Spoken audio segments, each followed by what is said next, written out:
Welcome back, everybody, to not the first take of this intro at all. What? There's what? And the next episode of the Two Bros in a Beard podcast. Hello, everyone. How are y'all doing today? I am Assad.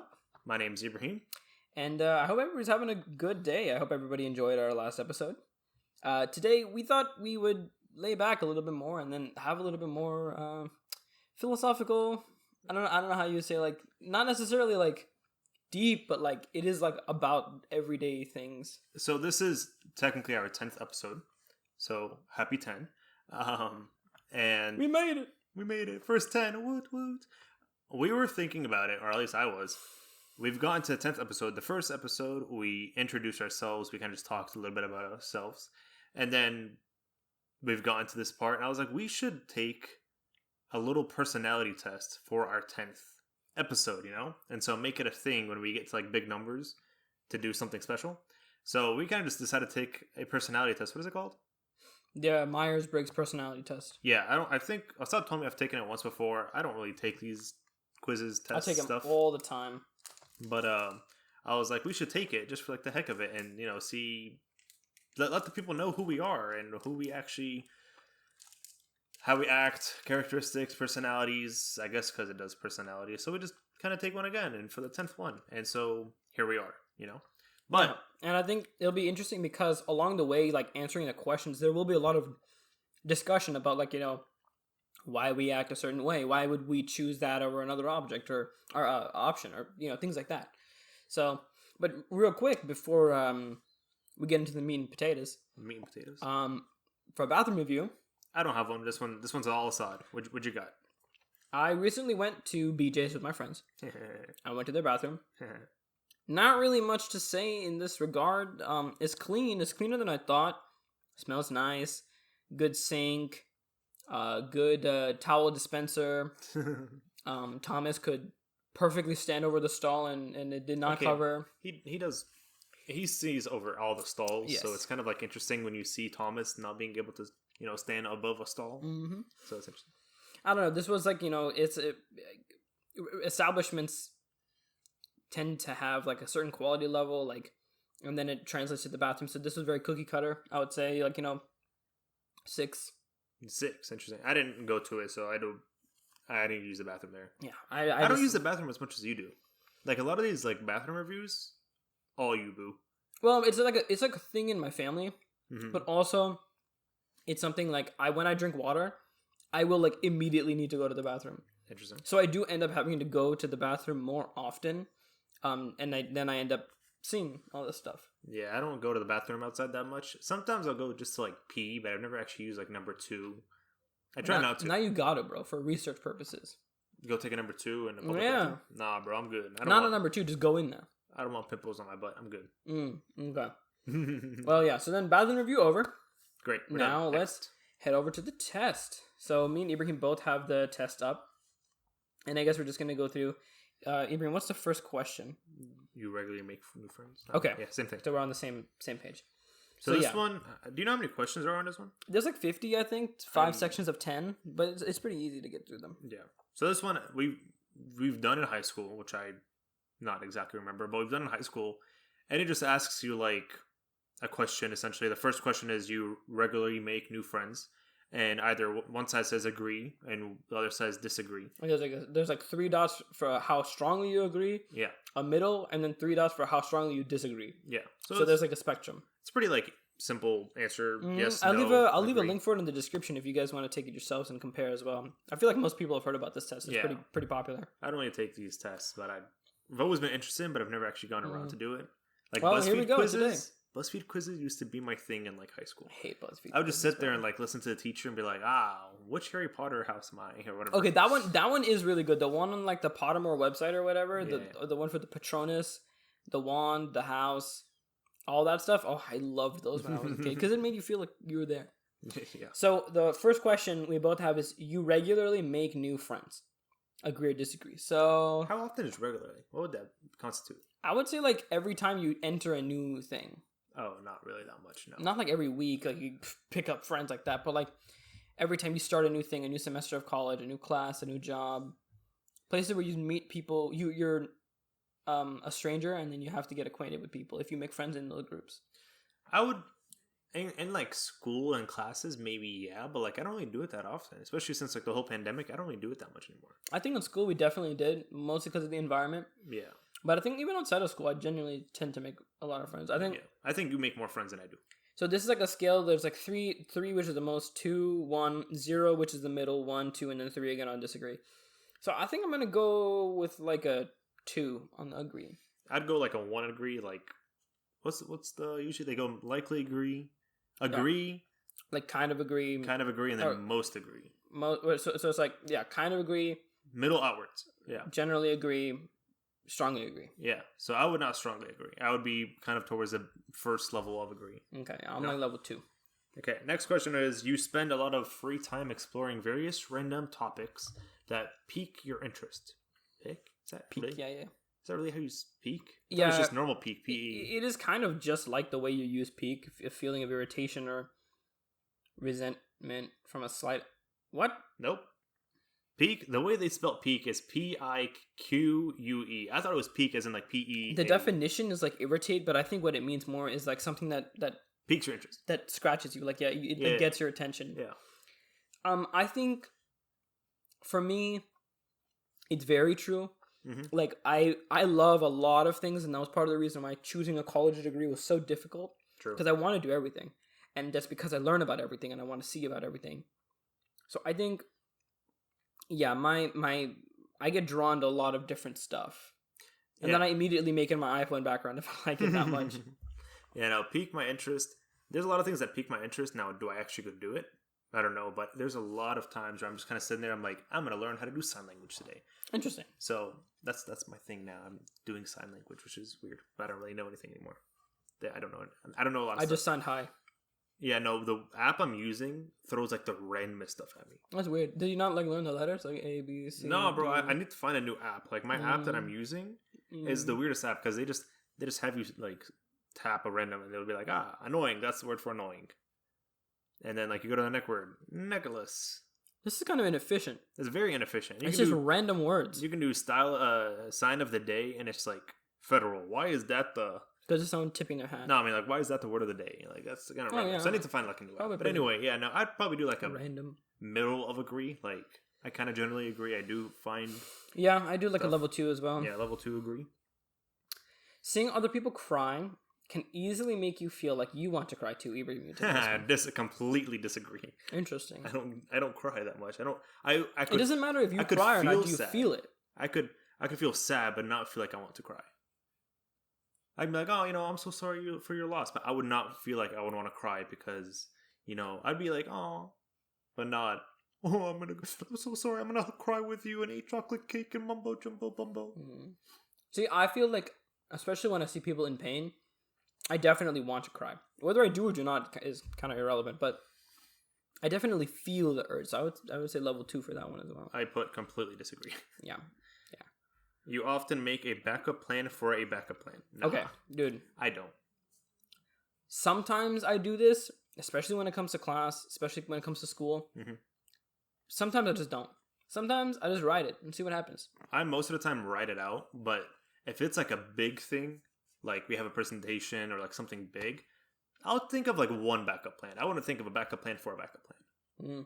I think of like 4 because usually things change. No, I'm usually like, I'll just write it out and then I'll be like, if this goes wrong, I'll have one backup plan. But in this case, you often make a backup plan for a backup plan. I would not make 2 backup plans. So I'd probably do like a middle disagree, maybe. I'll do like level 1 agree. You make a backup plan for a backup plan? Mm-hmm. You usually stay calm even under a lot of pressure. This, again, very, very much depends on the kind of pressure. If it's like I have to lead a team or do something, I'll be cool as a cucumber. Mm-hmm. If it's like taking an exam or like having to talk to a girl, or like not a girl, I guess, but like anybody, like if I have to ask my waiter for something, I like get in my own head really, really fast. Stay calm under pressure. Go talk to that waiter right now, boy. Mm-hmm. Like my dad would always ask me to order, and I'd be like, no, please. I can usually figure it out by myself. Sometimes I'll like have like a little mental breakdown, but I'll usually be able to figure it out. Yeah. So I'd probably put like a middle agree, like a second level agree. Yeah, I think I'll do like a level 1 agree. Because I'm usually pretty calm. Like when we do presentations and like meeting new people, Yeah. I can fake it and like figure it out. So I'll be fine. But sometimes I'm like over the top. Oh, I don't know what I'm doing. When it comes to something I've had exposure to, I can definitely go through. But like if it's something brand new, then it'll take a little more. Yeah. At social events, you rarely try to introduce yourself to new people and mostly talk to the ones you already know. Okay, yeah, for an extrovert like me, this is absolutely true, and I feel an extrovert and introvert. Extrovert. At a social event, you rarely try to introduce yourself. Mm-hmm. Yeah, so that's introvert.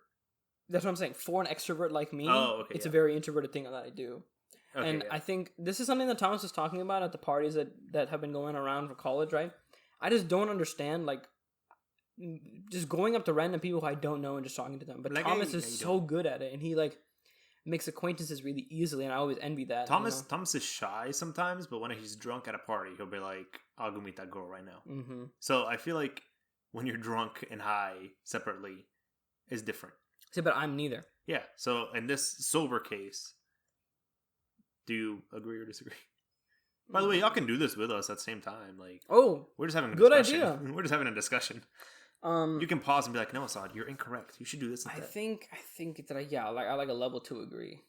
At social events, you rarely introduce. Yeah, I rarely introduce myself. I'd agree, middle agree. Because I'm just like I don't care enough to meet new people sometimes. You prefer to completely finish one project before starting another. Ooh. Nah, if it's something I'm interested in, I'll start 2 projects at the same time. Interesting. Yeah, I've started 2 art projects at the same time once, and I was like, that's stupid of me, but I'm gonna continue on. I think for me, it's like I would much rather give my focus and attention into everything individually, care for it. So I would like to give everything my all one at a time. But I think I end up having to do the thing where I have to balance things, especially for school and things like that. Yeah. So I think I would like level 1 agree or maybe level 2 agree. Yeah. I would put like for me probably like a level 1 disagree because I'll do multiple at the same time. But sometimes I'll be like, if it's really important, like a school project, I would not start 2 school projects at once. See, the really difficult thing about this kind of stuff is that when you know the outcome, if you've taken the test before, or you know what you want, it affects like the kind of answer you give. Oh, I have no clue what I want, so I'm just taking Oh, good. That's fine. Because me, in my head, I'm like, yeah, this sounds more introverted, more extroverted. I don't know what I want to sound like. No, okay. As a person who doesn't remember taking this test, really, I can see like in the question, this is for introverts, this is for outroverts, whatever extroverts mean. I can see it, but I'm not really like, I want to be an extrovert, so I'm going to click these answers, So. Okay. You are very sentimental. Nope. Not at all? Not really. So you're telling me that if I threw away the bed you've been sleeping on for like however many years, you wouldn't care? No, let's go buy a new one. Oh, he's reaching for his phone. Oh, okay, never mind. That's the answer. Cutting all of that out. So like... I thought you were gonna like call my mom and be like, hey. What about your like... Very sentimental, like... Favorite Batman costume? I don't have one.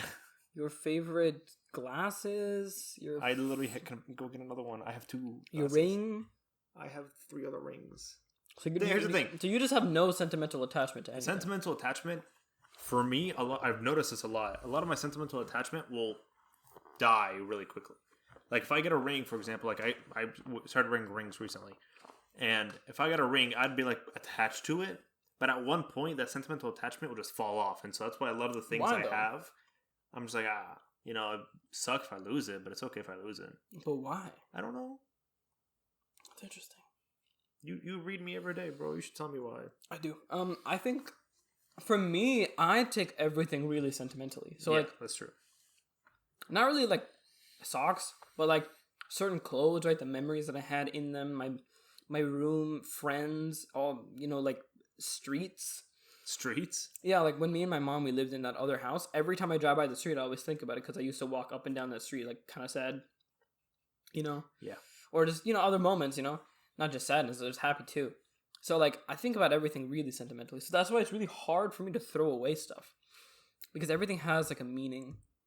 Yeah, if it has a really strong meaning to me, then like I just described to you the strongest things you could have a connection to, and you said rings, Batman, and my bed. What if you moved out? I've moved out before. Okay, so nothing. It doesn't matter. You have no sentimental connection. Yeah, so I have no. But like, if it's like I don't know, what's if it's very, very more strong, than moving out? Listen, moving out does not mean it's very sentimental. It could be homesickness. Your room is not your room. You don't have your bed. You don't have when I got into my new house, I was super excited that there was a new bed. Sure, that's fine. Everybody has that when they move. I was not like, oh, I want to go back to my. But you're in college now, so that means that if you move out, that means like, that's it. I don't know what to tell you. I'm not saying it's good or bad. I'm just saying you're trying to play both sides, but in reality, yeah. But I'm saying if it's like you super strong. You have no. I described to you, but none of those are strong. What's something strong? A teddy bear? No. Let me think. Like if a family member died, that would be strong. A person. It takes a person dying for you to feel sentimental. No, but like something strong like that, like strong. If you know what I mean. Oh God, dude, what? Oh God, bro. That's like a whole. That's kind of like what we talked about in the last couple episodes. That's not really sentimental. Then I am not sentimental at all. Okay, what about if it's a photo? What about if it's a photo of somebody who passed away?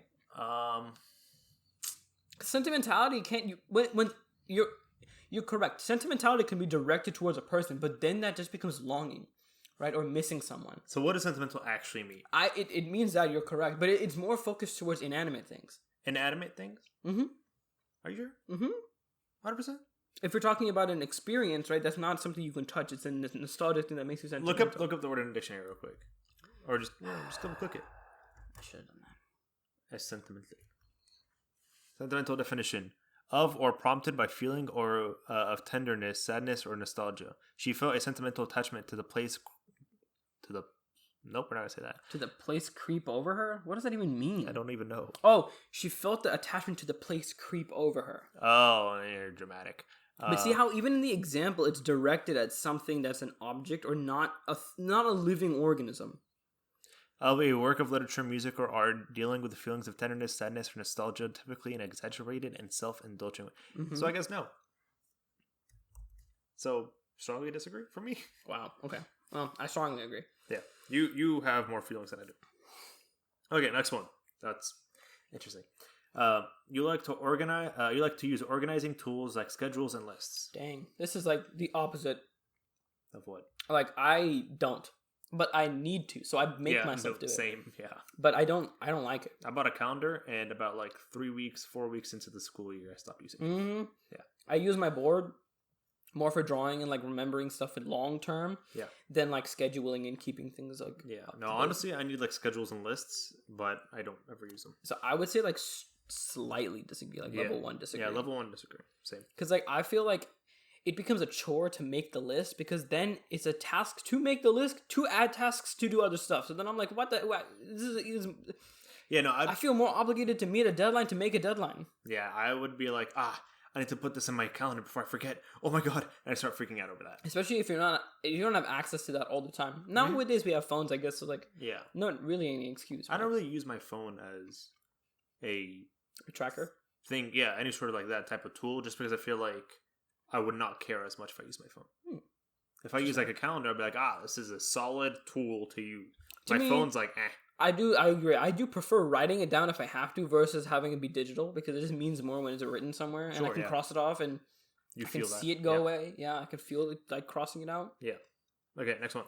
Even a small mistake can cause you to doubt your overall abilities and knowledge. I think this is technically true in the way that's written, but for me, it's not every mistake, but certain ones can definitely make me falter. Like, for example, right, we did bad on that science exam, right? That's not a small mistake. I would say in the grand scheme of life, it's a small mistake. In a grand scheme of life, you spilling your coffee is a molecule. Because it's not a mistake per se. It's just that I failed. A failure is different from a mistake. Okay, then you cannot use that example. You cannot use a physics example. Well, no, you can't. Because in a way, I made mistakes on those tests. But for me... Then your example should be the question number 1, I made a mistake on it. It's the same thing. It's the same thing. I'm just compounding it all into the idea of the test. I guess. But for me, it's the test itself is small, right? It's not that big of a thing. It has an impact on my life large in the short term, but small in the long term. So that's why I say it's small. And for me, whenever I don't do good at stuff, especially things that I think I'm supposed to be good at, and this is only a college thing. It didn't used to be like this. I really, really get self-conscious. Actually, no, never mind. It's always been like this. I really get self-conscious about my ability. Like, when I had like a bunch of difficulty with my chemistry class in the second semester of college, right? Mm-hmm. First year. It made me so afraid of watching science YouTube videos, which is normally the way I do stuff, right? I love learning new stuff. But every time I scrolled over to a video and I thought maybe, yeah, I can watch it, I felt like I didn't deserve it. Interesting. I felt like I was stupid and that if I couldn't do a test in real life, I wouldn't understand the thing in the video, so I just stopped. This is actually something that I talked about with our chemistry teacher from high school. When I went back. I was telling her, I was like, it felt like I couldn't do science anymore, which was something that was so important to me. So it really did impact that in my regard, you know? But I don't know. What about you? I need to think a little bit more about this. I think even a small mistake can cause you to doubt your overall abilities and knowledge. For me, I might understand this a little differently than you, because small mistakes, like, I forgot to do this, and a smaller scheme of things versus my exam and my whole life type of ratio. For me, it's like, I forgot to charge my laptop. I forgot to do little things like that. Because it says small mistakes, and my mind goes small things like that. And so, like in school, if I make a mistake on a question, sometimes I'll be like, yeah, I might not even know how to do this. Why am I doing this? Like in physics, all of my life right now is just like, I don't know how to do this. But especially because you've made a lot of small mistakes, just going by your definition, right? Yeah. I can see in you that your confidence in education and like your ability to perform in school has gone down drastically. Oh, 100%. It was already pretty bad in high school, there were so but now it's many way small worse. Mistakes. Right, that's what I'm saying. Yeah. So I don't know. You got beat down by the small mistakes. True. So in a way, they did affect you. It can cause you to doubt your overall abilities and all, I guess. I would say level 2 would agree for this for me. Yeah, I'm between level 1 and level 2. I don't really know though. I think for you, go level 1 because that makes more sense. Okay, because your definition, your scope is a little different. For me, yeah, my scope's a little different. I can't define an exam as big. Like it just doesn't. In the grand scheme of my life, in the way I react to it, I don't think about it that big. Do you think more about your future than you are in your present? No. I mean, kind of. Sometimes I do, sometimes I don't. Remember I told you, like we talked about this before, I don't like thinking too far ahead because then it stresses me the hell out. I think of an exam being my overall goal. And like, we have 4 weeks and then I have an exam. So that 4 weeks is based off of that exam. So if I make a small mistake, then my overall ability would be that exam. I guess that's kind of correct because for me, even if I failed at a goal, I wouldn't say it's a big mistake. But for example, if I needed to be at your place for like a birthday party or something, right? Or actually, no, that's kind of also small. If I forgot to do something for you, right? And you were my significant other, right? Or like, this is 10 years in the future and it's like a big trip. And I mess up, even though that's a small mistake, it would make me feel really bad. And what I noticed when you were talking, I was asking myself questions. When it comes with like worldly things, it doesn't really matter. But when it comes to people, mistakes are like multiplied. It really, really, I get affected more if I let down a person than I let down myself. Yeah, that makes sense. Yeah. But that's just the way, everybody, interprets questions differently. So that read different in my mind. So I put level 1 agree. I put level 2. Yeah. Okay, cool. You want to read this one? You feel comfortable just walking up to someone you find interesting and striking up a conversation. Dang, we wrote a whole podcast episode on this. This is so... it's like up and down. Sometimes I literally like get the urge. I'm like, you know what? I'm gonna go talk to this Let's person. go make someone uncomfortable today. And I just walk up to him like, hey, how you doing? Right? Try to help. Yeah. Sometimes I'm like, no one talk to me. Sometimes I want to, but I won't. You know what I mean? Interesting. I'm like, I want to go talk to that person. No, I don't. I'm not going to. And I get up and leave. I feel that. Like sometimes I'm like, I could. And I feel like I would bring something to the conversation, but I won't. Like today in physics, when we were doing the whole, like, you take off the negative on the slope, whatever. The table next to us, they were like, "Did we take off the?" They were just talking to each other. Like, "Did we take off the negatives? Did we take it off the negatives?" And I never heard, but I was like, they're discussing it. I'm not about to go because I don't really know them. Just whatever. They ended up putting on the negatives, and at the very end, they figured out they don't need the negatives. I was like, simple thing like that, I sometimes don't do. You had the power to change their fate, and you just straight up like, nah. Straight up like, nah, bro, put the negative, mess up your bridge, Same thing happened in school. Like, there was a group of people talking about something Islam related. Like, they were just like talking about it, right?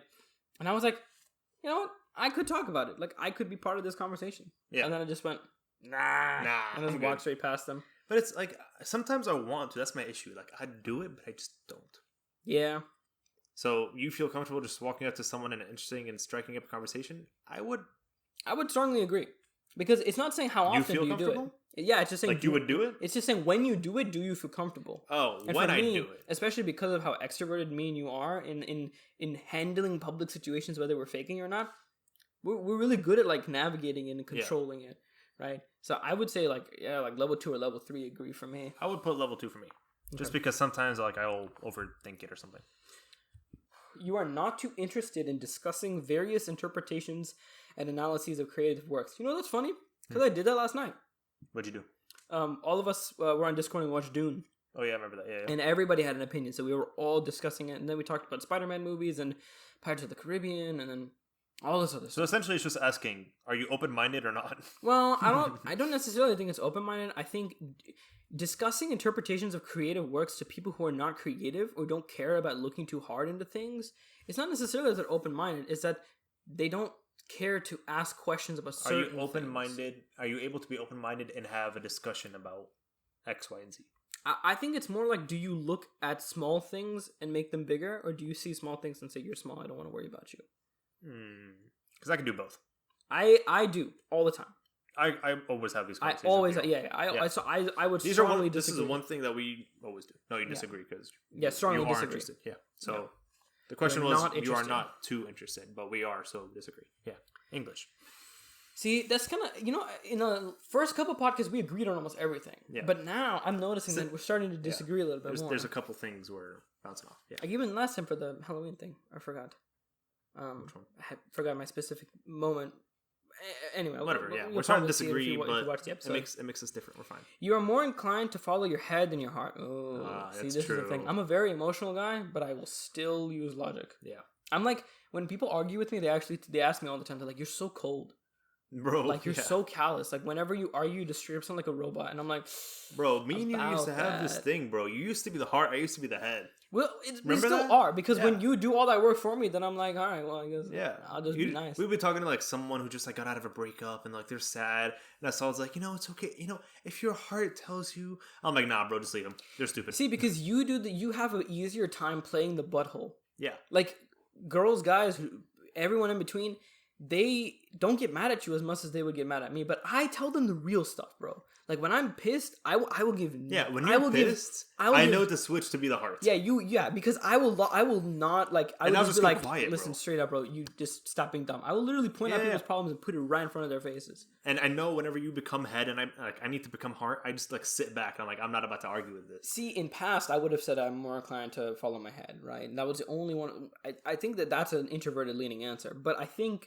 I'm head though. I know I always. This is one of those things that I think it's intuitive versus something else, the E and the N or something. Clue. But I think now, at the stage in my life I'm at, I would say like middle. I would say like, especially around the people I'm around, and especially because of how much crap I've had to deal with in the meantime, my tolerance for things really depends. It really, really does depend. Like the conversation we were having today with our friend about getting her tattoo. Bro, it was head and heart because I just wanted to like tell her no, stop. You're being an idiot. I was just foot. Yeah, I was just straight up like ugh. Yeah, no, I was like, I literally just. She was telling me like, it's gonna look really cute and blah blah blah. I'm like, nah, straight up, just nah. That's all because I said. I mean, as friends, we have to be there and be honest with her and be like, yeah, no, it won't look good. No, it will not look good. But then at the same time, you have to like kneel down to their heart and then be like, listen, honey. Linda. No, okay. My thing sometimes is my head is my heart, so I'll be like logically, but at the same time, my heart also believes behind that logical. So I don't know what that means. So like, there's like a middle ground between like how like they both agree. Calculated you. It's not emotion. Is it asking emotional versus logical? kind of. Because sometimes my emotional is logical, and I'm just yeah. like, So what I'm thinking is you are mixed, right? You have a little bit of emotion and logic in your everyday thought. So it's you're the nose. So that's the middle ground, right? Or throat. You're the mouth. Oh, I would go. Eyeballs. I would. Because I literally sit there and just watch and listen to people like speak, and that's why I do head. I do. But I am head I think, instead of heart. I think that would make you more like the ears. Eyes, bro. Eyes and ears. Cheeks. If I was. Never mind. You are more inclined to follow your head than your heart. Yeah, I would have to say like middle. I would have to say middle for me. I would probably put like second degree. Second degree disagree?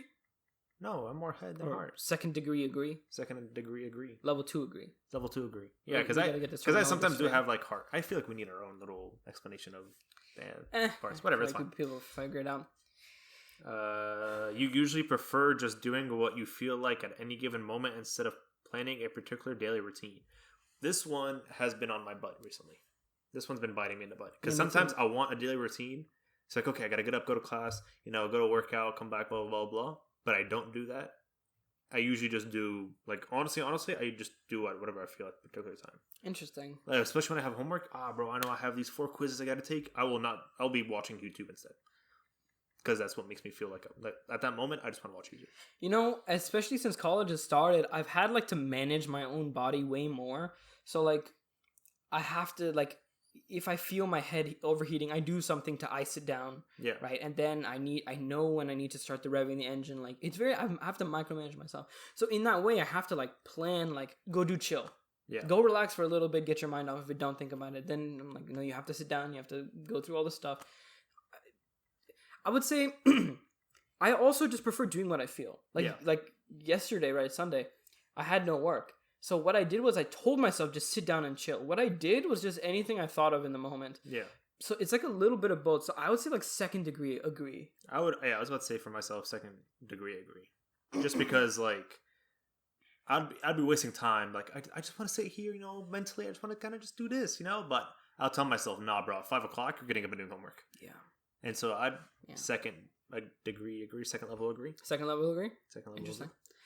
You rarely worry about whether you make a good impression on the people you meet. Yeah, no, I rarely ever care. Sometimes I'm like, if I know I'm going to see them again, I might slightly care, but if I don't, I'm like, screw you, I don't really care. Well, actually, that does make sense with how you tip at restaurants. Yeah. We'll talk about that one day. 1 cent. That's too much, brother. That's too much. I think there needs to be a coin in between 1 penny and $0. I wish 0.0001. I think for me, it is very much like I've gotten less and less like needy for people to like me, but I do worry what they think about me. So I would say like this is like a second degree agree. Yeah. You really worry about it? Oh wait, second degree disagree. Yeah. We rarely worry. I worry a lot. I don't. Because I want people to know the way I like to think about it, especially with the way we've been friends, right? And, and all of our friends in the past is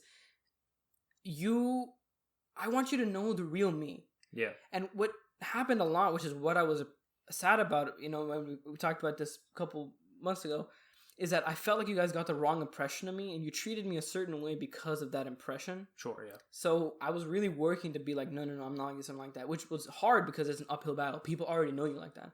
So now I really want it to be like, I don't want to have to do that uphill battle. I just want people to know me for me. So I'm pretty even in the way that I treat others because I want them to have an accurate representation of who I am. I'm kind of on the same page, but because I want people to know who I am, actually, I don't care if they don't like the impression of me because this is me. If you don't like me, go away, type of thing. It's interesting, reverse of my thinking. So it's kind of like I'm gonna show myself.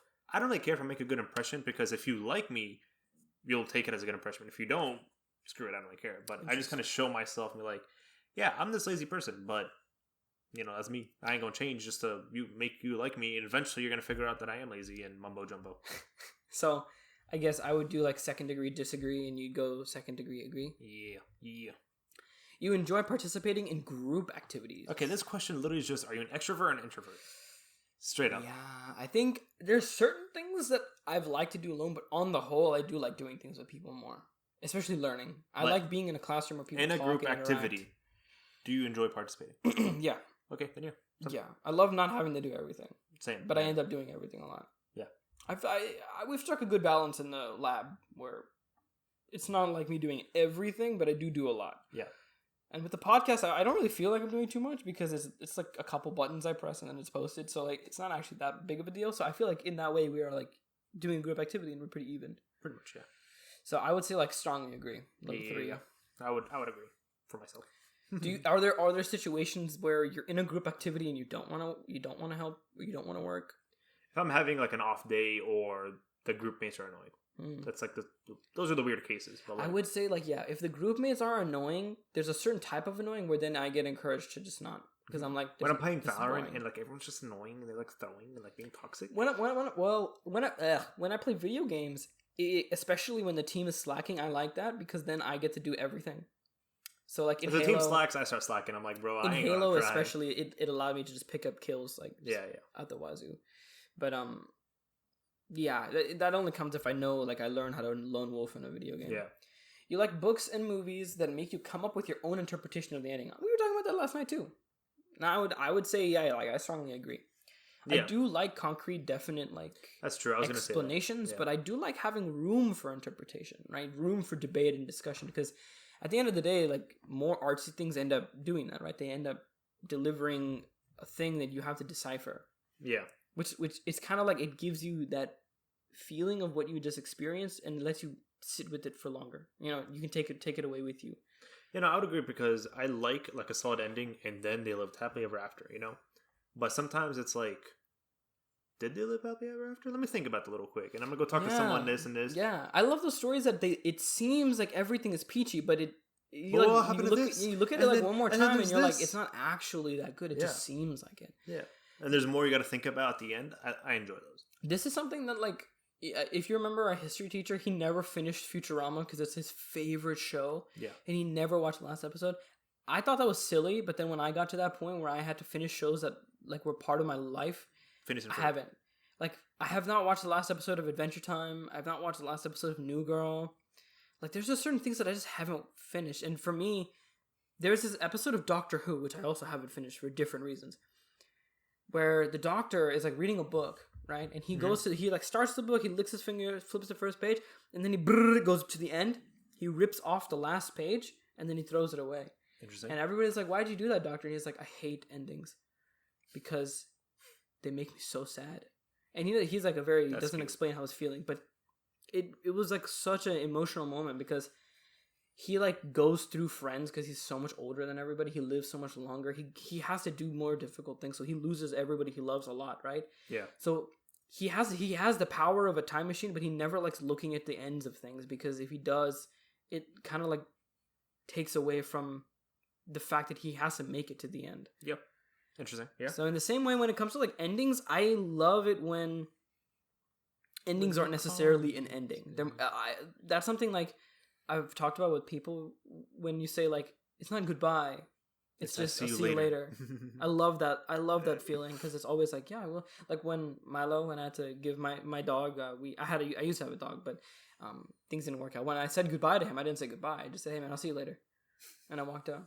Then you went into your room and cried because you're sentimental. I was very sad. Yeah. I look at his stuff even now, and I'm like, my buddy, my guy. I wish you could have hugged him, bro. He was dope hugs.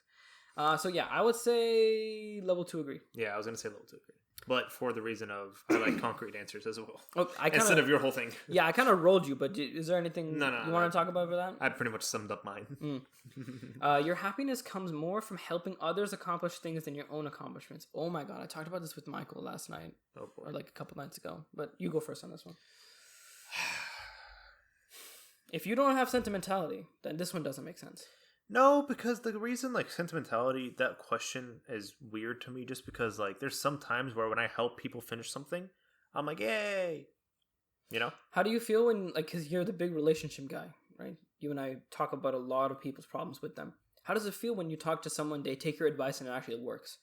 No, like I told you so. Yeah. Like, is that it, though? Or is it, like, you're genuinely happy that, like, it's working out for them? Oh, no, usually it's just like I told you so. Dang. It's an interesting... I am big brain. Anyway, your happiness comes from helping others accomplishing things. I'd feel like happy for them, but not like overly happy, you know? Because I think strong agree is overly happy. And I'm not overly happy for people. Not much. I don't know. So like level 2 disagree? Maybe like middle. Middle? Neutral? Maybe. I think it's like a level 1 disagree then. More than your accomplishments. More than your own accomplishments? Mm-hmm. Oh, okay. No then. I disagree. Fully? Not fully. No, I'm just thinking about it right now. I'm on a disagree side. Just don't so know like how far in. when you accomplish something, you enjoy it more than if you help someone else accomplish something? Yeah, sometimes that's the case. Interesting. I mean, there's no right or wrong. It's not good or bad. It's selfishness. Just, I wouldn't say it's selfish necessarily. We can do a whole podcast about that because people don't understand when I talk about the philosophy of selfishness. But that's not necessarily this is the perfect selfish. time for you to talk about that. I'll just summate the point. It's that the word selfish has a negative connotation, and you know, rightfully so. It is a negative characteristic, but inherently, doing something selfish can be also described as doing something for your betterment, right? So yeah. People often feel bad doing things for themselves because they feel it's selfish. But the other side of the coin, just because the word is so dominant, right? The other side of the coin is you're doing something good for yourself. Yeah. And sometimes that's hard for people to do. And I was talking about like how, like, you know, cavemen, right? Them stealing a stick from someone like to feed their family, right? That's selfish. But in another way, it's also like survivalism, right? Let the person go so you can be happy. They're trying to do, they're trying to do it. They just got to do what they got to do. But so okay, since you have more sentimental, what do you say? 100%. I was talking about this with like you agree 100%. Yeah, I agree almost 100%, like 99%. I was talking about this with Michael. For me, I love helping other people, and I do it more. So here's the really complex breakdown of this. When I accomplish something for myself, I enjoy it more than when I help someone else. But I help people so much more often. And it's harder for me to do something like master a skill, accomplish a task, that I end up enjoying helping other people much, much more. And I kind of view my life kind of like independent of myself, because I don't really think about how I feel too often, because I rationalize my thoughts very quickly, and I don't really consider, like when people ask me how I'm doing, I give them the generic answer, because for me, not only do I think I'm wasting my time telling them about how I am. True. And I much rather ask them. Yeah. But also, I sort out my stuff so that I'm just stable all the time, that I don't really think about it. Like, I don't remember. I don't think about my problems. This is a whole much longer discussion that I have never been able to fully verbalize. Michael, like, caught me tripping like 5 or 6 times when I was trying to explain this. Yeah, but, sometimes emotions, like, you do not know how to word. And this is definitely one of them. But I would say, like, in general, like when I helped kids tutor, right? Like when I tutored children, when I helped kids with math or stuff at school, it always gave me more satisfaction. But when I learn a song on guitar, I have to just be honest, it feels a lot better. Like I feel 100%. So much more, but it's so much harder. It's so much harder to do a thing for myself. Yeah. And it's also, the opportunities are a lot more sparse because I'm so much developed as a person. Like there's not much more I can do anymore. Yeah. And also, you and I are very naturally humble people, right? Oh boy. Like, just frankly, we don't like doing things for ourselves. We're always concerned about other people. And we're not selfish in the way that we think it's selfish to do things for ourselves, so that we don't do things for ourselves, which also decreases the amount of accomplishments you can have and how much you can value those things. So yeah, I would say like 3. 3 agree. Happiness comes more from helping others. What would you say? I would put like 2 disagree. Level 2 disagree. Because I don't know, bro. I don't know. I would say you're level 1 disagree. Level 1 disagree? Yeah, because your selfless attitude would pull you towards the middle, but then when you're honest with yourself, it pulls you more towards the end. Because while you were speaking, I found the relationship, like the thing between me and you. You know, we both help each other. We both help others more than like ourselves and stuff like that. Mm-hmm. But when you said like, what's the thing you said? When someone accomplishes something while you help them, you feel good for them. But whenever it comes to you, it's harder for me to accomplish something, but it feels better when I do it. But I help people more. I help people more, like what you said. But I don't feel that accomplished when they accomplish something. It's just like, really? All right, next step. And then when I go back to myself and start worrying about myself, then I'm like, okay, this is good. I finally accomplished it. Heck yeah. Well, in a weird way, it is a personal accomplishment if you help someone do something and it helps them, right? Like I think they're like the next step. Like, oh, okay, he has to break up with his girlfriend. I'm helping him with that. Okay, cool, we're done. Then when I so come you're to like myself, very very future oriented. You're like, okay, next thing. not like next thing. It's just like just another. I don't know how to say this without making it sound like it's an obstacle or like a step. But it's like it's just helping them. It's like helping them. I've gotten so used to helping people. It's just like, okay, I'm helping said person. Okay, whatever. I don't really think about it too much. And then when it comes to me, like when I start doing like art projects and I finish my art project, I feel accomplished. If I'm helping someone else do their art project, I'm like, all right, cool. I don't really think about it too much. I did a Mars art project in junior year, and he got an A on it. And I was like, cool, you're welcome. And I just walked off. And I did my art project. I felt so much better for myself. Interesting. And I got a 3.5, and he got a 4. Yeah. I still hold them to that because I made his thing so good, and Miss Northern was so happy. Well, in a weird way, this behavior is not really. I told you so, but like, yeah, you do. Yeah, it's your work, right? You take credit for my work, so I was like, I'm happy with it. See, I think a really good example to narrate this is like yesterday. I was helping my little brother make his pumpkin, right? And he was really insecure because growing up with an artist in the family, like... Oh, I hate people like that. It makes everybody who knows me insecure. Yeah. Even Thomas, who himself is a good artist. Yeah, right? Anytime you're like, oh, Ibrahim, that looks good. I'm like, don't lie to me. I know you're lying. I'm genuinely not. But for him, like, he was like, mine will not be as good as yours. He kept saying that. And I was like, Baba, it doesn't matter. Like, it just do whatever you want. Yeah. And I helped him with it. And I wasn't really, like, micromanaging him. I just helped him whenever he asked. And even though it looked pretty weird at the end, it's still, he felt like he accomplished the vision in his mind. And even though it detoured from it a little bit, he enjoyed it. And I was very happy about that. So you're happy with seeing the other person accomplish what they wanted to accomplish? Yeah. So it's an emotional accomplishment. Like when my students tell me like, I got a grade in this because of how much you helped me. I don't say it was me. I tell them, no, it was all you. I always tell them, you did all the work. You put it in, right? I don't even want to claim it as a personal accomplishment. But I do feel good about the fact that I helped someone. It makes me feel really happy, Like, there were so many times where I felt like I needed help and no one was there. Not to say anything about you guys or my family, but, like, I felt like that. And I feel really good being able to provide that for someone else. Yeah. Right? Make someone feel like... Oh, Siri wants to be part of the conversation, Siri bro. just went off. It makes me feel good to know that I can give someone else that stepping stone. So yeah, I would say like fully agree. I would say that you're like level 1 agree, disagree. Yeah. Sure. I believe you on that one. Yeah. All right, next one. You are interested in so many things that you find difficult to choose what to try next. Yes. I don't know what my major should be. I literally level 3. No doubt. I would put like level 2 to no hesitation. For me, to be honest. Yeah. I wanted to be a veterinarian, a fireman, a police officer, a detective, an FBI agent, a scientist. I wanted to be a safari person, like that guy Steve Irwin. I wanted to be an artist. I wanted to be a dog walker. I wanted to work as a barista forever. Like I want to do everything. I wish I had infinite lives. Bro, you should have seen me in junior year of high school. I was like, all right, I'm doing biomedical engineering. I'm gonna do civil engineering. I'm gonna do what was the other one I was doing? Materials? Marine biology. I was going to do gosh, I forgot forensic about scientist. that. I was going to do psychology. Neuroscience. I was going to do psychology. I was all over the place. I was going to get what's it called? Double degree? Double majoring in civil engineering and then psychology. And my parents were like, "Are you stupid? They're not even close together." I'm like, "Okay, bro." And I told Miss Wiley about this, and she goes, "No, I don't think that's the movie for me. I think I got to choose one or the other because they're on the other ends of the spectrum." I don't know, bro. But yeah. So you would say like level 2? I would say level 2, yeah.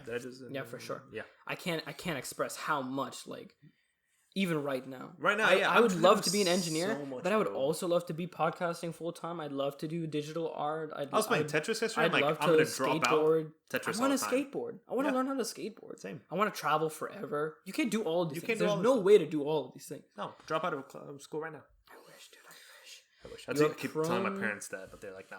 Shut up. My parents are more and more up to the idea, seeing how much crap I go through. They're like, yeah. My parents don't care. It's not really. We'll have that conversation later. You're prone to worrying about things that will take a turn for the worse. Absolutely. So much so that you guys get mad at me just for me just being myself. I would put for myself like a middle, like halfway through, like middle. Just because sometimes I do worry, but most of the time I'm like, if it happens, it happens. This is part of that like other question about the backups. Yeah. You have to do this in order to consider. Yeah. Everything. So in order to consider every outcome, I think about every everything that could go wrong. Yeah. And then you have to address them. So I would say like level 2 agree. Like I'm not stressing about it, and especially as I've gotten older, it's gotten better. Yeah. But I don't assume that they will take things for the worst, but I do plan for if they do. Yeah. What's Murphy's Law? If something can go wrong, it might go... kind of, yeah. If something can go wrong, it will go wrong. Something like that? Yeah. And like, for example, right, when I say certain things, I plan for if the person's reaction is bad or not, and then how to redirect it, because I really don't want people misinterpreting, which also goes back to that last one. I only do what you just said if it's like a deep conversation, like something like that might actually be taken and used. If I'm having a conversation with someone about to break up or like relationship advice, I think about it for a second and then I speak. But most of the time, if I'm speaking, I'm like, yeah, flying birds eat unicorns while rainbows. Dang. And they're like, and I do not care what I just said. That's why I put like middle of the road sometimes, right. Just because I'll worry about like something goes wrong, but I'm always like, bro, if it goes wrong, it goes wrong. I'll deal with it when I get there. I think if you like took if you connected my brain to like a piece of RAM and then put that in a computer and then asked me to psychoanalyze somebody or like give someone relationship advice, the computer would burst into flames for how many thoughts that I'm having just to like steer their brain in the right direction. Like vowel choices, intonation, like tone. This is why you're heart and I'm head, bro. I mean, kind of in a way, I feel like a sociopath sometimes. I'm definitely not. I'm so empathetic. It's crazy. Sometimes. But sometimes I feel like, especially after I took calc or psych, I was like, I feel so calculated in the way I talk to people. Bro, like I'm really trying to elicit responses. I think that's just the psych class, because when we were doing the junior year psychology, projects, I got out of reading a book and I was like, I have to know which way I'm going to speak because this is going to happen. And this person, I think it's just that class. Yeah. Or like that idea behind it. There's something about knowing the meta-analysis about how things work. It affects when you do it, because 100%. then you're like, this could happen, this could happen. I can control this person if I say this word versus this word. Ooh, which word am I going to choose today? Oh, I'm going to wear red. I often ask myself, like, where is the line between like knowing everything and how to say anything to anyone and then manipulation? Yeah. Because then in a way that it kind of, even like when you're in sales or if you're talking to a college counselor, you know how they say, they like, when you talk to college people, you're not supposed to just talk like you're nice. You need to go get what you want. You need to structure your questions. When you talk to the professor, don't ask them nicely. Be like, do this for me, please. Or like, you have to, I never used to think like that, right? But even then I'm like learning, like you got to structure. Like I said 2, 3, 4 episodes ago, be a shark. Be a shark. Yes. That was like 3 episodes. Sure. So I put middle road for me. Yeah, I would say level 2. Yeah. You're more prone to You avoid leadership roles in group settings. Absolutely disagree. I think for the both of us, I think we both disagree. You and I are like heavy leaders. If there's a good leader, I'll let him be. But most of the time, I'll be like, all right, guys, listen up. Here's what's going to happen. If there's somebody who I see is not developed as a leader who is trying to, I will let them and I will like try to help them. Bro. But if they're just bad, I will fully big orifice on them, and I will like really, really take the reign. And that tendency has increased since high school only, because in high school it was not as bad. I swear to God, college groups are the worst. They're even worse than what we thought was the worst in high school. They're awful. Is it weird that sometimes whenever like I'm in a new group or high school, college, whatever the case is, at work, like before I actually like we start the project, whatever the case is, I'll like look around and like, oh, okay, so Bob is like this. I'll like analyze and like I'll analyze everyone, and so when the project starts, I know like who to pick. Like I know not who to pick. Like they're already on my team. It's just I know how to control each person, and I'm like, okay, they're not gonna be a leader. They possibly might be the leader, but if someone steps up, they won't step up.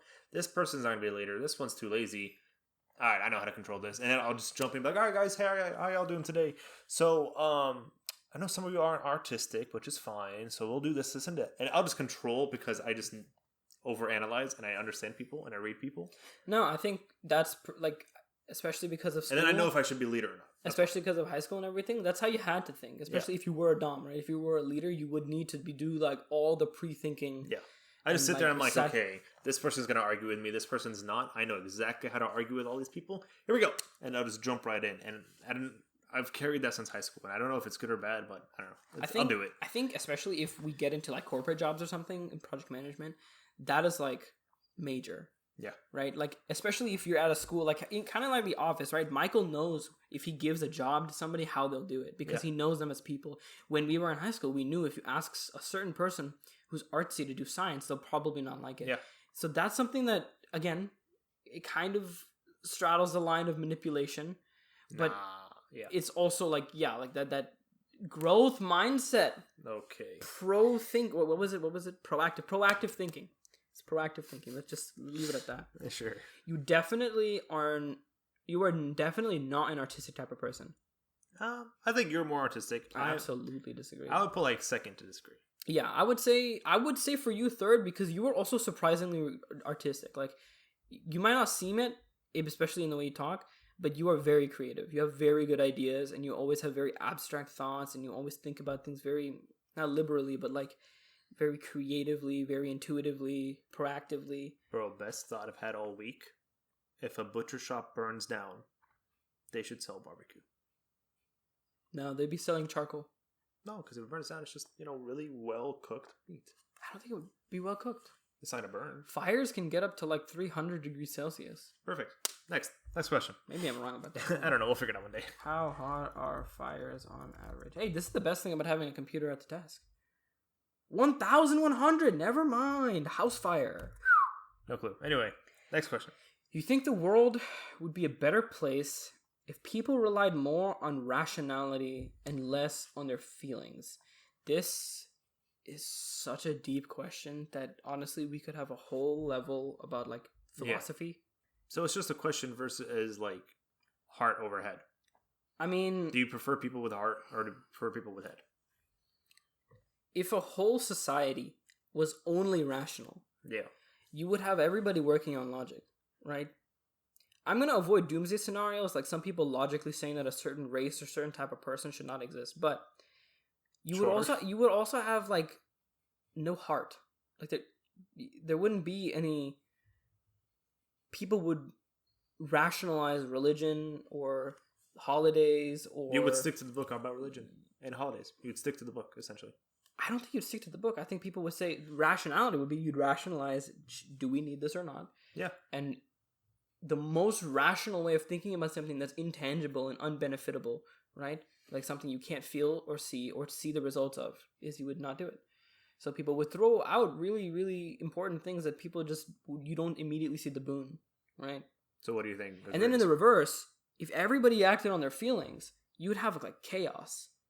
Because anytime anybody was angry or sad or any negative emotion, they take it out. But also positivity would be that you get toxic positivity, you get like crazy.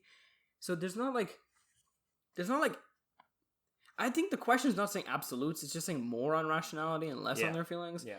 I would say like neutral. Like, I think it's fine where it's at. We're human as it is. And that balance was struck a long time ago. I would level one disagree. So you would think that people should be more feeling based? Wait. Or you level one agree that the people should be more rational? Would be better. Never mind. Then it probably would be neutral. Because like I misunderstood. I'm thinking there are some friends of ours that I straight up think they should be rational, but there are other people that I think are already way too rational. They need to have more. If they got more rational, they would be boring to talk to. True. Middle ground. Yeah, I would say like middle. That's way too. Yeah, I don't know. You prefer to do your chores before allowing yourself to relax. Okay. Yes, 100% agree. This was a thing that my mom really, really had to like laser into me when I was a kid. Because I would do everything I wanted whenever I wanted. But now I do, I try to get the work done out of the way. I do the work so I relax. And when I'm relaxing, and I would be like, oh, I just have to get up and do my homework and do the chores and wash the dishes, So I just kind of like relax. So yeah, no, I completely 100% agree. I prefer to do chores before relaxing. I've realized also like I'm learning a lot about like myself and the way I like to function. And I've learned that if I'm chilling, I don't want any interruptions. True. Vice versa, if I'm working, I don't want any interruptions because I want to get to chilling. So yeah, like I want to get everything done out of the way. I want it done as early in the day as possible so I don't have to think about it. Like I really just want to get rid of all the I eat the biggest frog as fast as possible, and then after that I'm chilling. Bro, I'd be so like, I would say second degree agree. I would be sitting and like just finish all my homework and stuff like that, and I'm on my bed just starting a YouTube video or starting a show, and then Mom will be like, hey, come do this thing. And I'm like, you just finished. And I get up and go do it and be mad. See, sometimes for me, if I'm like if that is part of like the atmosphere of me just vibing with my family, then it's fine. But then sometimes, yeah, like when my brother will walk in my room all the time to ask me dumb questions, like I'm like, dude, bro, I literally don't want to see another human being. Like, you can't say that, but like I'll be like, please, I just want to be alone. So you enjoy watching people argue? Yes, 100%. This is a weird question. 100%. I love watching people argue. Sometimes I just want to watch the world burn, as they say. Yeah, bro, arguments are so fun to watch. It's like two people are arguing like two differences. Sometimes I'll chime in and be like, okay, you mean this, here's a middle ground. But most of the time, bro, watch the world burn is so fun. Be a shark, be a man. What's that one TikTok? Oh, I hate that guy. That one TikTok, oh my he goes, God. Yeah. And he goes, in public bathrooms, pee with poop with the stall open. Be a man. He said the weird stuff about wives, and I was just like, Jesus, yeah, no, that guy is so weird. But anyway, no, I love watching people argue. I think for me, I like it slightly, but because when I watch people argue, immediately I find how both of them are incorrect, and I'm like, I need to argue. I need to jump in. I see like when they're both incorrect or both whatever, but I sometimes just wait before I chime in. I have to like really hold myself like not to. Like I really want to butt in and be like, you're wrong. Here's my mediate, done, get it over with. Right? I think I have like a weird conflict avoidance complex. Yeah, no, I am sometimes just like, okay, I'm gonna see where they get to. Ooh, he used that argument. Oh, no, you argument? Dang. Yeah. Okay, now I gotta chime in. Especially if I'm literally seeing it, I just have like the guiltiest smile on my face because I'm like, I'm about to F y'all all I'm about to ruin y'all's day. But no, I love. I would say people. Level 1 agree. Nah, I'm 100%. 100% agree. Yeah. You tend to avoid drawing attention to yourself. Oh my God. I'm about to expose myself hardcore. I don't know my answer to this, to be honest. I think in general, I don't like drawing attention to myself, but I do like people looking at me. So, looking as in... especially when I was like in middle school, my idea for like how to get girls to like you was to do cool stuff in front of them. For sure, yeah. Which absolutely is not the case. In fact, they think you're weirder for it. But I would like run in the hallway or like dodge like 4 people or like spin around someone, and that's what especially when I was next to my crush, and I'd be like, yeah, this is it. This is peak coolness. Oh yeah, 100%. I used to do the same thing. The movies taught me this. Yeah. But be ecstatic, be outgoing. But literally, other than like when it comes to like a crush, I generally enjoy neutrality. Yeah, 100%. I don't really care. I just let what happens. Like if I've had those days like in movies where like you walk through the hallway and everybody's giving you a handshake, right? Yeah. And then some days I have those days where I'm just walking by myself. And bro, in high school, I used to just see you like the mornings of whenever we all group up and then we say hi and then disperse to our classes.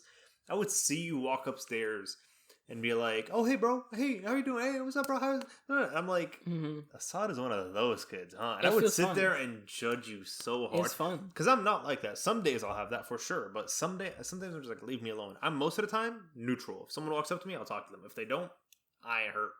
But I would see, be like, "Hey, guys, how you doing? Hey, Thomas, bro. Hey, did you watch Spider-Man last night? Oh, bro, I finished this game like this." You walk up to the next person. "Bro, I love your shirt. Hey, substitute.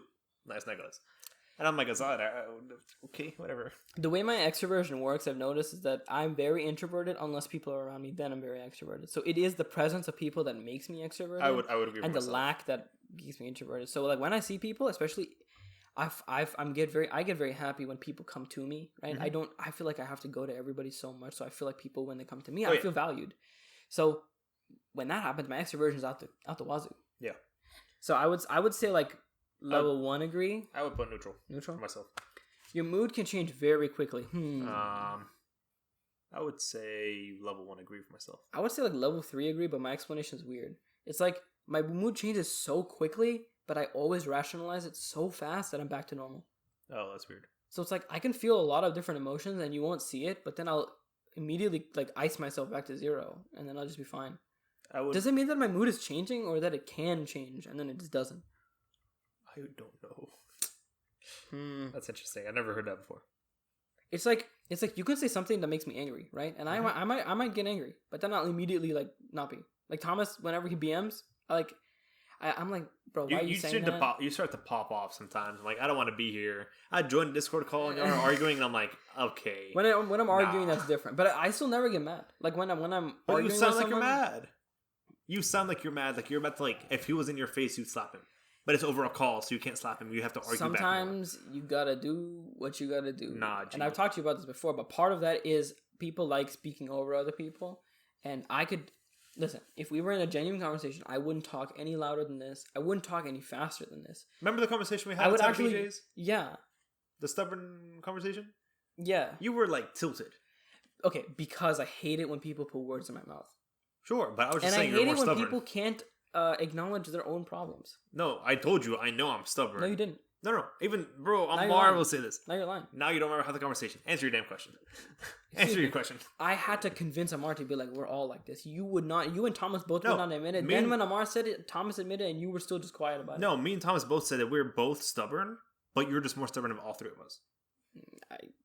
Okay, honey. This is like that witch dilemma. If I disagree, you can just write me off as stubborn. You're a witch. But when I wanna, and if you agree, you're a witch. And if I agree, yeah, and I can't defend myself because then I'm stubborn. But also, if I don't defend myself, then I hate myself because I'm like, why am I never defending myself? But if you said, yeah, I am the most stubborn one out of all of us, be like, okay, cool, glad we're all on the same page. We wouldn't think too far into it. You see how wrong that is, right? That means you guys like being right, but when I want to be it's right, it's not like being right. It's based off of previous experiences and examples and blah blah blah.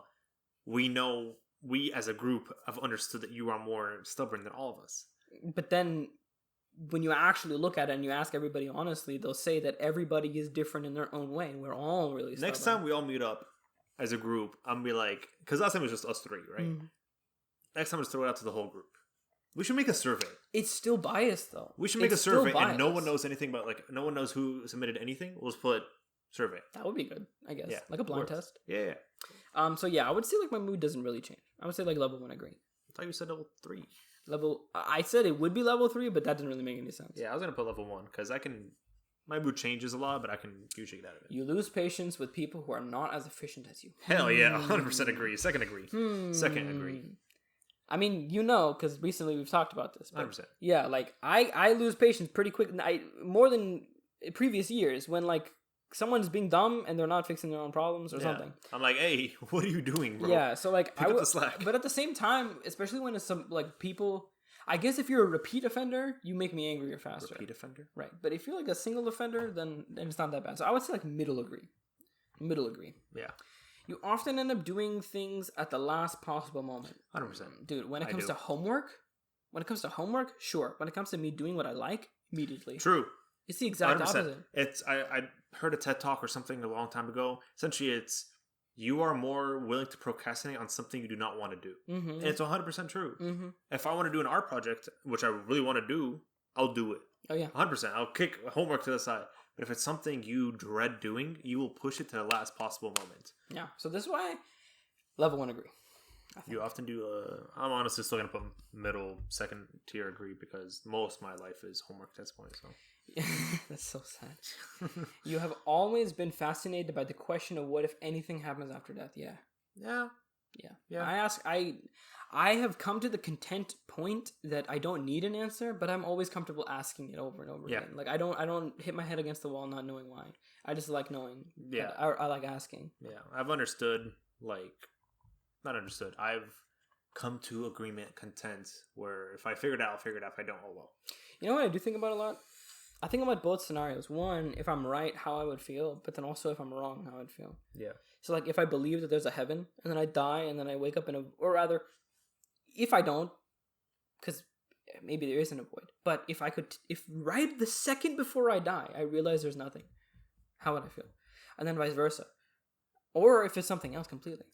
That's a very deep question. I don't know. Next one. Actually too deep. Okay.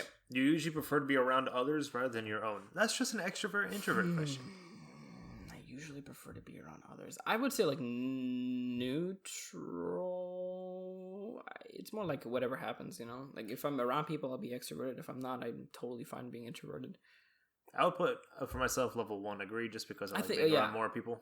I think level 1 agree as well because I tend, even though I'm pretty balanced, I would tend to like being with people more. Sometimes just like I want to do something, so let's go hang out with people. You become bored or lose interest when the discussion gets highly theoretical. No, absolutely disagree. I love it when it gets theoretical. Theoretically, If a person jumps off...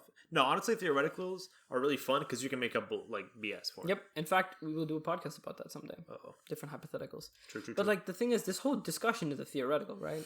Yeah. And we're nonstop talking about it. So like, I feel it's fun to discuss something that may or may not happen because then you can see all the angles that people think of. Yeah. I do get irritated when people think about when it comes to things that actually need rational, like, fast answers. I don't like it when people use theoretics. Yeah. Right? Like something that people say often is like, I want to prepare for the worst case scenario, so like I'll think the worst, right? But my answer to that is always like, why don't you just think normal? Even if you're assuming the worst, just still act normal. Are we overthinking these questions?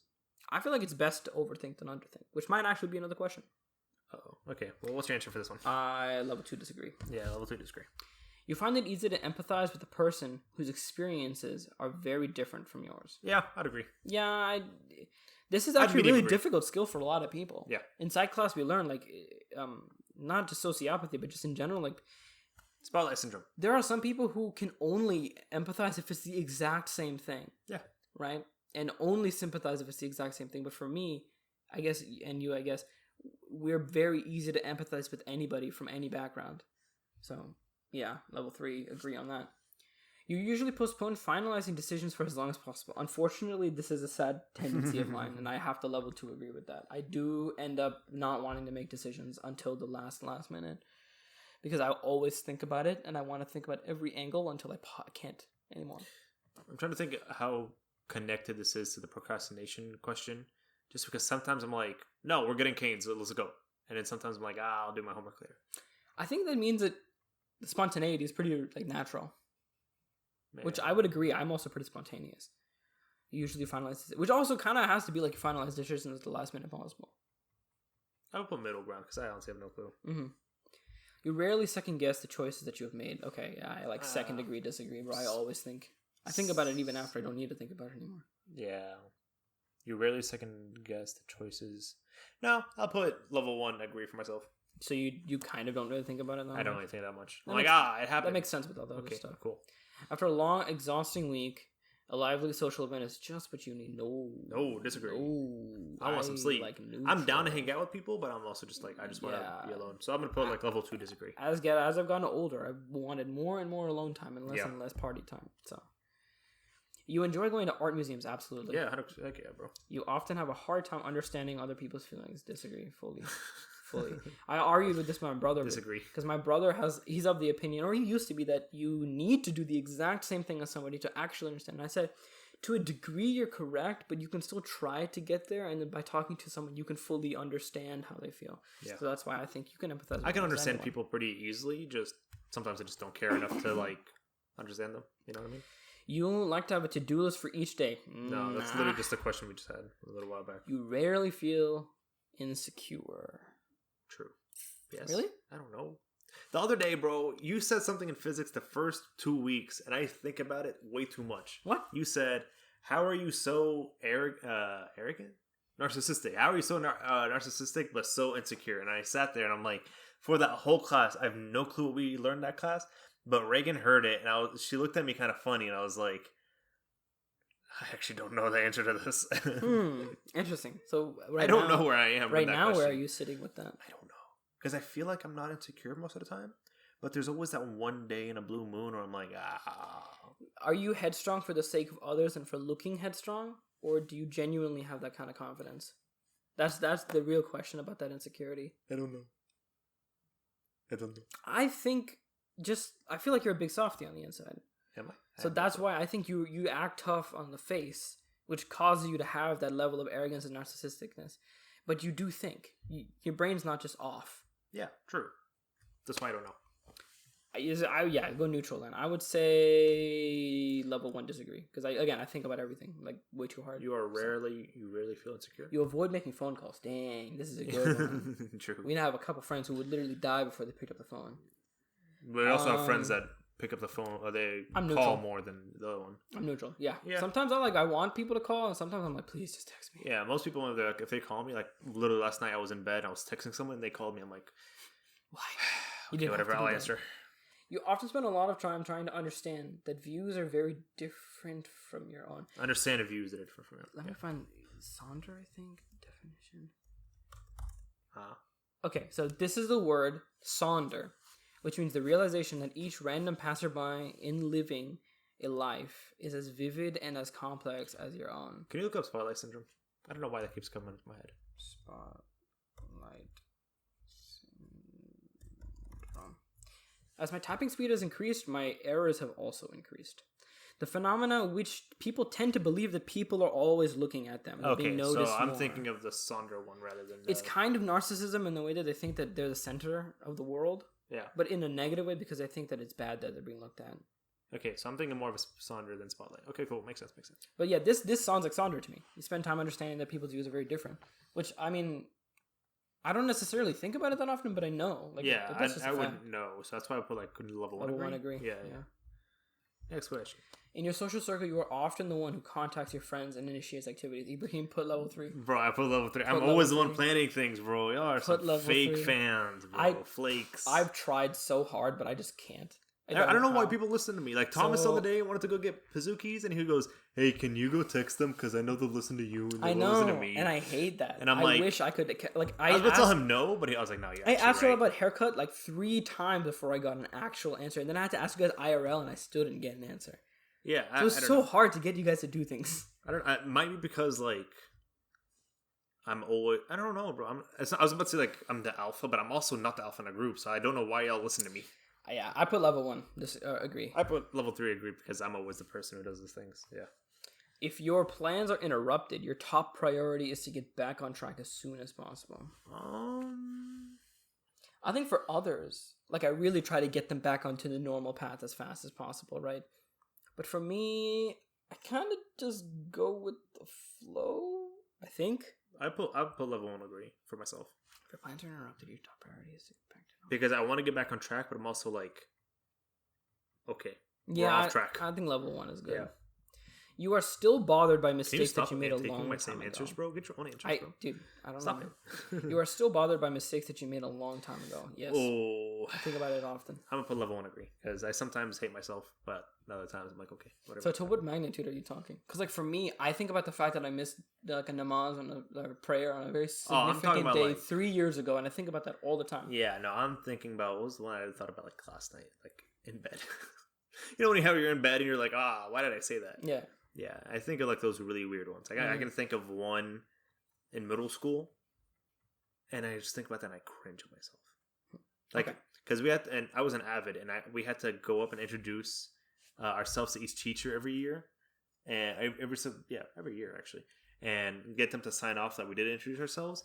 And for my football coach, I made like this really stupid story of like how I don't even know why I said it. I was like, you know, even though there's a lot of hitting, and a lot of people like, you know, get hurt and stuff like that, I still really love the sport. And he kind of looked at me like, what? And I was like, as soon as I said it, I was like, what did I just say? Are you high, kid? Yeah. But yeah, no, it's just like a rare little things like that that bother me, you know? Interesting. Okay. You rarely contemplate the reasons for human existence or the meaning of life. Yeah, absolutely disagree. Yeah, I think about it all the time. I don't really think about that often anymore. Really?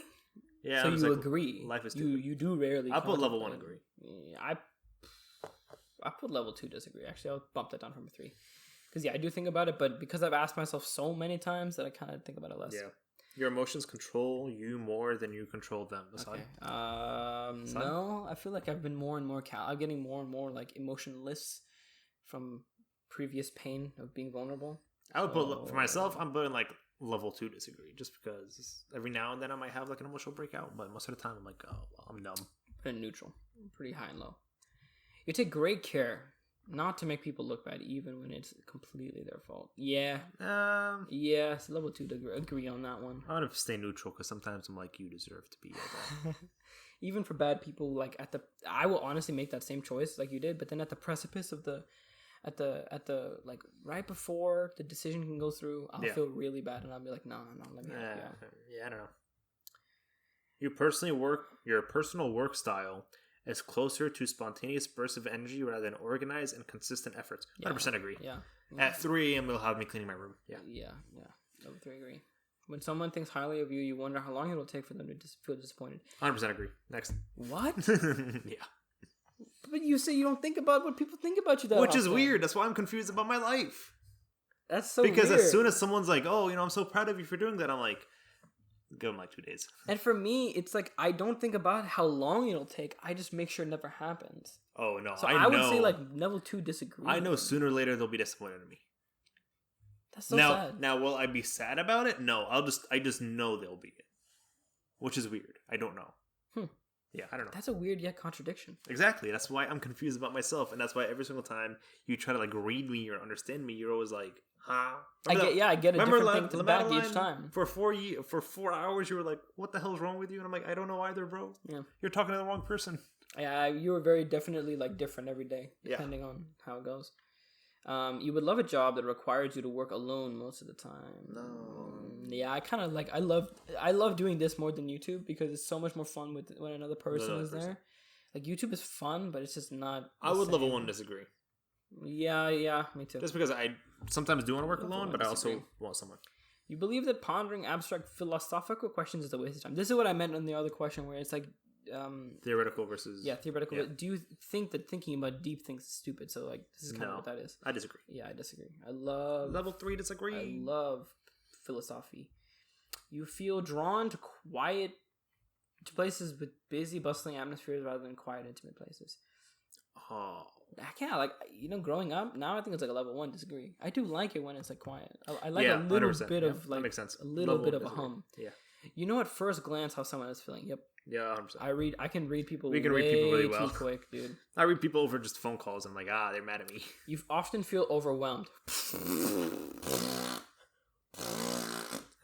Dude, if you asked me this last year, I would have been like, the year before that, I would have been like, absolutely. And then the year before that, I would have been like, no.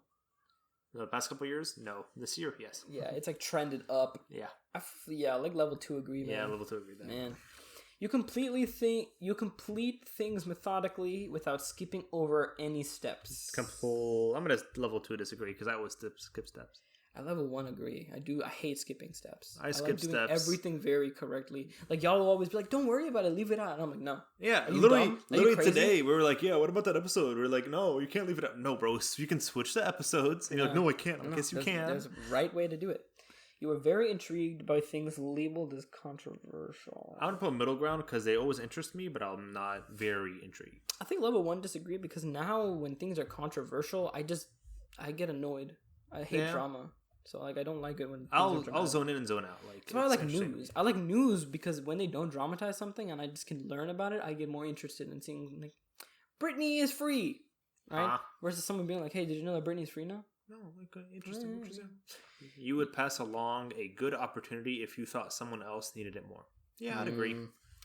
This is hard because I've had to do this and then I've had to do the opposite because of self-interest and selfishness. I have to do both. I would say for the most part, like. I'd level 2 agree. Yeah. Because, like, I want to do good, but what I tend to do is I try to, like, make sure the person's okay with me doing it. So, like, if there was a job position, right, that I got and you were, like, runner-up, right, and I had the ability to defer the job to you, I'd be like, "Hey, man, do you want the job? Like, I mean, I really want it, but I know you want it too." You phrase it in a way where they feel bad for wanting to take it from you, but at the same time, you feel bad for taking it from them. So then it kind of just, it finds its way to whoever wants it more, I guess. Bro, you're so hard and I'm so head. Because I'm such a weird pathological liar / psycho to where I'd be like, I got an email. Did you get an email? You got an email? Okay, let's check it together.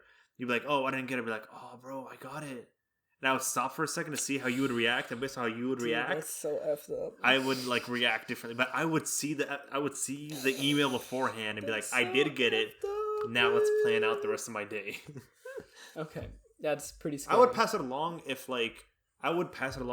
for example, if there's an artsy thing, right? Because you're a lot better at art than I am, and I'd be like, "Oh, I'm not good at this job. I think you should go to Assad." If I know you're not even a runner-up, I'd be like, "Hey, go get it with Assad because he's better at this." Mm-hmm. That's where I would pass it up. But sometimes I'd be like, if I worked on it for this hard and you worked for this hard and I got it, I'll take it. Yeah, easily. I mean, a lot of times, like if I'm in a position like in robotics and someone's trying to ask me something, but I know someone can explain it better than me, I feel no. Be like, I have no clue. I'll give you what I got, but you should go talk to. I'll defer easily. I'd be like, maybe you're like a recruiter or something, right? Yeah. I'll wow you as much as I can, but I'm not gonna cap. Right. Yeah. So how does a robot work? Send you to somebody who can do That's a very good question. I can give you a very good summary of it, but that person over there knows every single bit. You struggle with deadlines. See, I always get my deadlines in, but I wait until last minute to get them in. I think I don't struggle with them, but they stress me out. True. They make me really irritated. They're like a constant weight on my body. I want to put level 1 agree just because I struggle sometimes.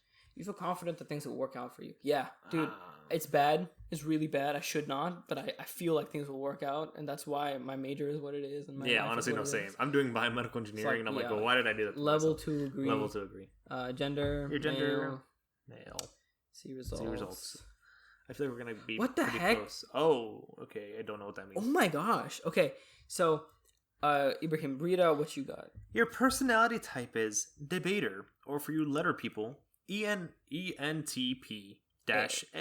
And I got campaigner, which is what I usually get, ENFPT. So that's like a little variation on the campaigner.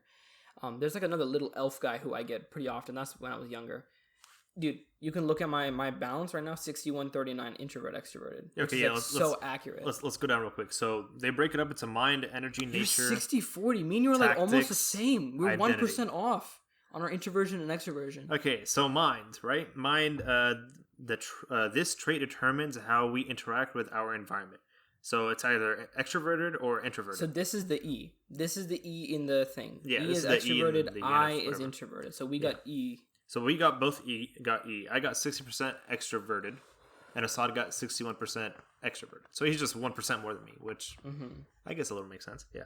Okay, and then energy. This trait shows where we direct our mental energy. Yeah, so intuitive is N, and then I forget what observant. There's another word for it that I wish I had my psych textbook. I could figure all this out. But yeah, O is the other one. So yeah, we both got intuitive. I got 72% intuitive. You got 79% intuitive. Dang. What does intuitive mean again? Intuitive means like you adapt and you do things you address things as they come along. You're based on the way one feels, right? Without conscious reasoning, versus observant, which is you look at everything and you use so speak before you act or act before you speak. Whatever, yeah. Okay, next one's nature. This trait determines how we make decisions and cope with emotions. And this one is where we vary. I got feeling, which is my F, E and F. You got thinking, which is your ENT. I got 58% thinking. Assad got 73% feeling. This is why I'm saying your heart, I'm head. Probably. Yeah. And then the next one was tactics. This trait reflects our approach to work, planning, and decision making. So I got 68% prospecting. And I got 58% prospecting. So I'm more cut in the middle, which is very accurate. Yeah, makes sense. But yeah, so that's the P, ENFP. Yeah. And then identity. So assertive versus turbulent. Turbulent, like turbulence in a plane, you adjust as the turbulence hits you, versus assertive, which means that you like assert your dominance over an action, a desire, an effect before you let it happen to you. So I got 64% turbulent, which is why my dash is the -T. Yeah, and I got 51% assertive. Dang. So Dang, you're really cut. -A. Yeah, you're -A. Damn. So okay. Interesting. Then you can read a bunch more about it. Yeah, there's a lot more. But the best part is when you go all the way down and you look at the celebrities. Oh, hold up. Because mine, thank Jod, is always Spider-Man. Oh, okay. Interesting.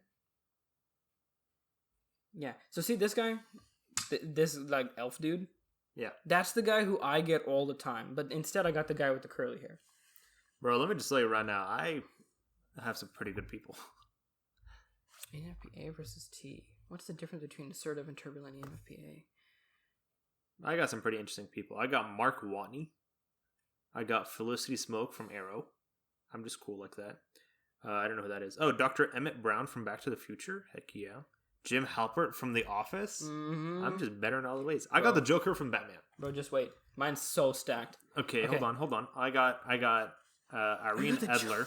I got Joker, which is pretty Irene cool. Adler from Sherlock Holmes. I got Tyrone Lannister from the Game of Thrones. Thrones. Captain Jack Sparrow. Yo! I got Sacha Baron Cohen. He's the guy who played Wawa Weewa. Sure. The dictator. And, dictator and whatever. Borat. I got Celine Dion.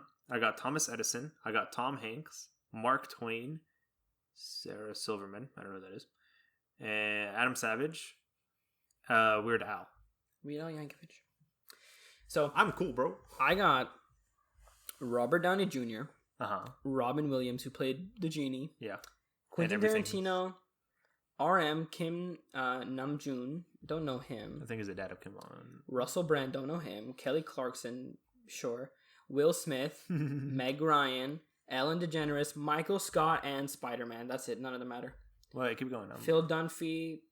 Piper Chapman. Oh, you got Piper? Hoban Washburn. PETA.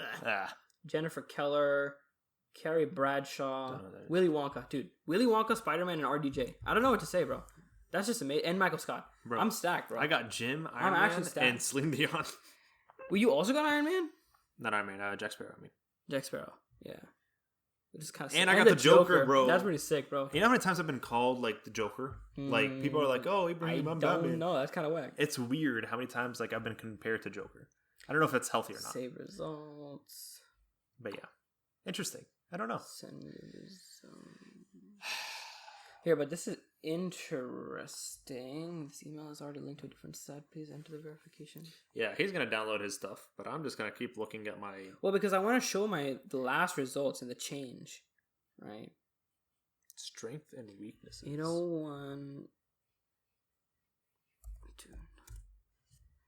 Okay. My profile got updated. Oh, so I guess you have to log out in order to update your profile. Oh, last time I got... Was this what it shows you last time? Was that last time versus this time? No, that's the difference. The assertive or turbulent. I don't know if I made a thing last time or not, but anyway. Hey, I am knowledgeable, quick thinkers, original, excellent brainstormers, charismatic, energetic. My weaknesses are very argumentative, insensitive, nice, intolerant, can find it difficult to focus, 100%. Dislike practical matters. I don't know. That's the bottom, so I don't know. Romantic or relationships? This goes into everything, huh? Yeah, it's. I mean, some of it I don't really think can apply, but some other stuff is good. Sparks may fly. Okay, so I'm checking my email for 16 personalities. So my test results. This is interesting. My test results in 2018, right, sophomore or junior year of high school, was ENFPT. So it's the same thing I just got, except slightly varied. Interesting. So ENFPT, but it's this guy with the hair instead of the elf, which maybe they changed. Yeah, I think they just changed the person. But look at the balance, right? 78% extroverted, right? And then compare that to this. Hold on, let me multitask.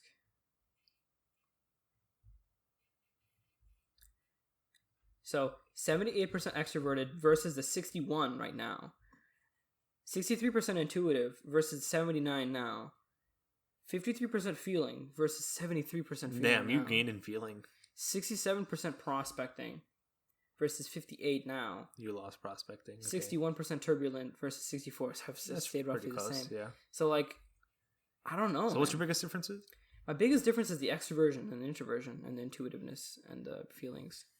Which is, I mean, it makes sense, right? Whenever you learn more about how people are and you realize that you don't know everything about the world and you learn about, other people's lives, you empathize a lot more with just how people are feeling and thinking and being, which it makes sense. Bro, the love language quiz will be even funnier. One day. We tried to take this one a while back. Yeah, me and you were sitting in a parking lot doing the love language quiz just for me because... I don't know, I guess we were just weird that day. Yeah, we were really curious. Me and you were like, huh? Yo, I can customize my campaigner, let's go! Yeah, but you gotta be green. No, I'm trying to find the elf guy. I want the elf guy back. There's no more elf guy. That's so sad. It was so cool. Anyway. All right, y'all. This was a rather lengthy podcast, but I appreciate y'all for sticking around. This was like even easier to do because we didn't need to plan anything. Yeah. The topics literally came to us, and now they know who we are.